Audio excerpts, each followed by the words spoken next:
welcome. Just so everyone knows, I'm reading these just for today's off, like for the first time. I'm not reading it earlier today, then planning out what I'm saying. I'm reading it just for today for my first time in front of you, and then responding to it, naturally up front and trying to apply that to my life. So, let's get into it. February 23rd, 2019, Message and Messengers. The 12th tradition reminds us of the importance of putting principles before personalities. In recovery meetings, this might be paraphrased: don't shoot the messenger. We often get the message confused with the messenger. We negate what someone shares at a meeting because we have personality conflicts with that person speaking. If we are having problems with what certain people have to share at meetings, we might want to seek the guidance of our sponsor. Our sponsor can help us concentrate on what's being said rather than who's saying it. Our sponsor can also help us address the resentments that may be keeping us from acknowledging the value of some particular person's recovery experience. It is surprising how much more we can get out of meetings when we allow ourselves to do as our 12th tradition suggests: focus on recovery principles rather than personalities.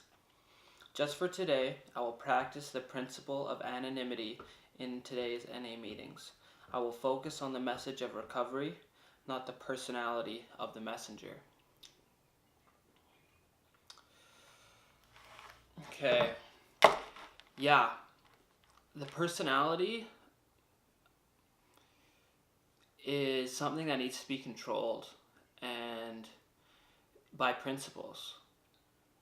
We can like someone, we can not like someone, and that'll cloud our judgment of them. Especially at meetings too, I've found this.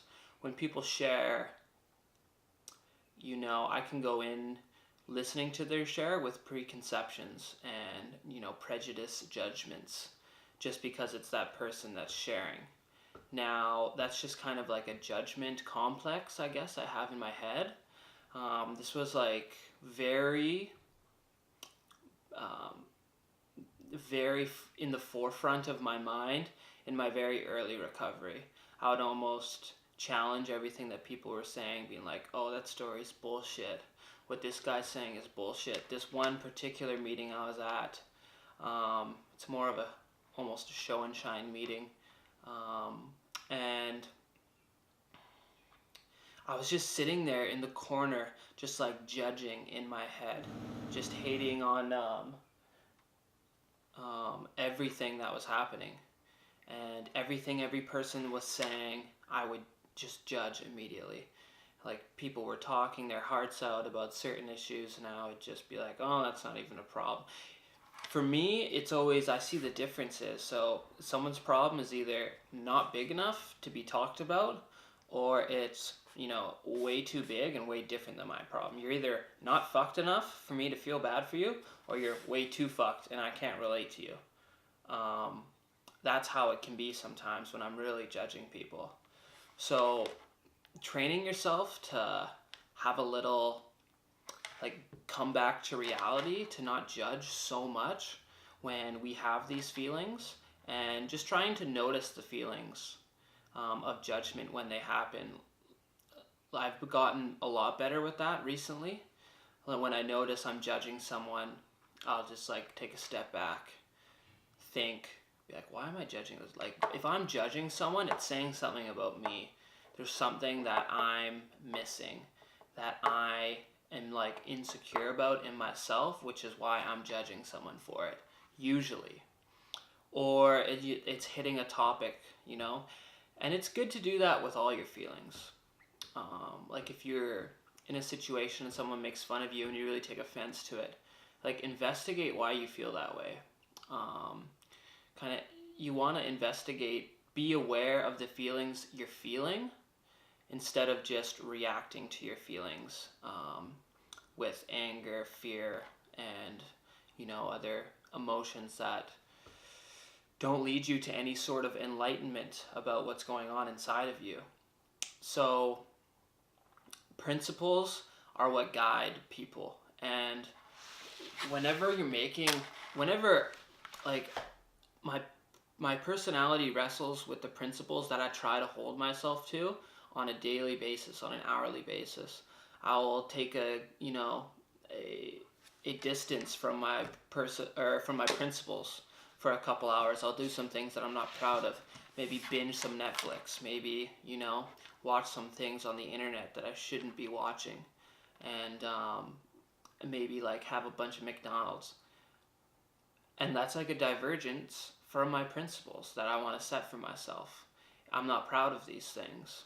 But then, I get back on that horse and I try to live up to the principles that I'm trying to apply in my life. And one of the biggest things for my recovery is the ability to not let little bumps in the road like that throw you completely off track.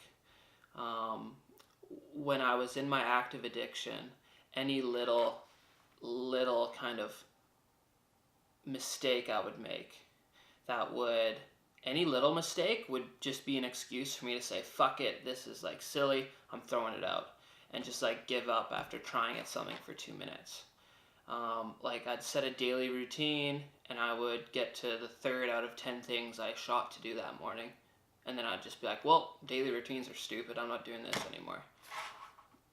In recovery, I've learned that, if I get 3 out of 10 things, I need to be pumped about that. And I'm not pumped. I'm not pumped, but I should be like, okay, well, maybe I'll try to get 4 tomorrow. And then keep working on that. But the ability to get back on the horse and keep trying to live up to your principles and having your personality be controlled by your principles is a good way to live my life. It's the best way that I know how. And like I said, I often fall short of that. Very often. But usually, like, since my active addiction, when I fall short, it's not, now I'm calling my dealer and I'm going to get fucked up again. And, like, throwing away everything that I have until I turn into an animal in my own place. It's, okay, I made a little divergence. I didn't live up to my principles then. Let's get right back on track. And like throughout my recovery, those fuck-ups have been getting smaller and smaller in severity, and there's been more distance of, being able to live up to the principles that I aspire to in between those fuck-ups. So, try to set some principles, like a couple, 2, 3, and then try to live up to them. And then don't get thrown off when your old thinking comes in. Just notice that old thinking, realize that it's toxic, and move on. And once again, try to live up to those principles. So, thanks for being with me for today. And that's it. Wishing you a happy 24.